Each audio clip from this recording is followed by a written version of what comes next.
Assalamualaikum warahmatullahi wabarakatuh. Perkenalkan, nama saya Emil Lestari Bayar Purba. Saya ingin mempresentasikan tugas antropologi hukum kelas 2I. Saya akan menjawab pertanyaan nomor 1. Antropologi hukum adalah suatu studi yang mempelajari tentang kehidupan manusia, baik dari segi fisik, sosial, dan budayanya. Sedangkan sosiologi adalah pengetahuan atau ilmu tentang sifat masyarakat, perilaku masyarakat, dan perkembangan masyarakat. Saya ingin menjawab pertanyaan nomor 2. Kuatnya tradisi salah satu penyebab pernikahan dini. Praktek pernikahan dini sering dipengaruhi oleh tradisi lokal, sekalipun ada ketetapan undang-undang yang melarang pernikahan dini.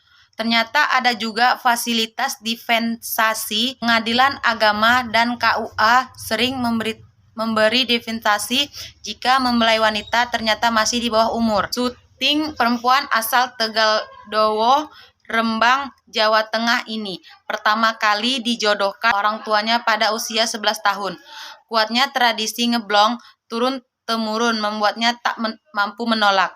Tradisi ngeblong mengandung saksi sosial apabila gagal dilaksanakan. Keduanya sama-sama mengandung saksi berupa rasa malu kepada masyarakat sekitar apabila gagal dilaksanakan. Ternyata syuting juga belum mengerti sebuah arti pernikahan. Syuting adalah salah satu dari sekian banyak anak perempuan di wilayah Donong, Tegal, Dowong, Rembang yang dinikahi karena tradisi yang mengikatnya.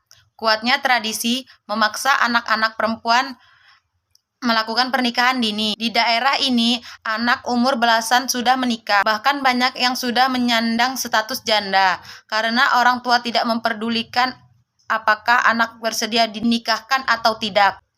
Yang terpenting menurut orang tua adalah menikahkan terlebih dahulu meskipun kemudian diceraikan. Menurut Lembaga Badan Perencanaan Pembangunan tahun 2008, dari 2 juta lebih pasangan yang melakukan pernikahan, angka pernikahan dini 16 tahun mencapai hampir 35%.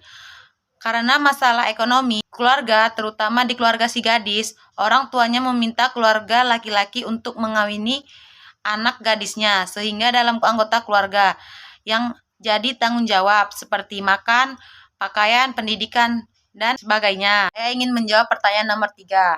Contoh relevan yang kita ambil yaitu ketika masalah kekerasan seksual dan diterbitkannya sebuah peraturan baru yaitu Permendik nomor 30 tahun 2001 oleh Kemendik. Kita bisa menilai bahwa Kemendik ini sebelum membuat sebuah peraturan tentu dia melihat sebuah fenomena sosial yang terjadi pada masyarakat. Setelah mengkaji fenomena barulah ditetapkan peraturan tersebut.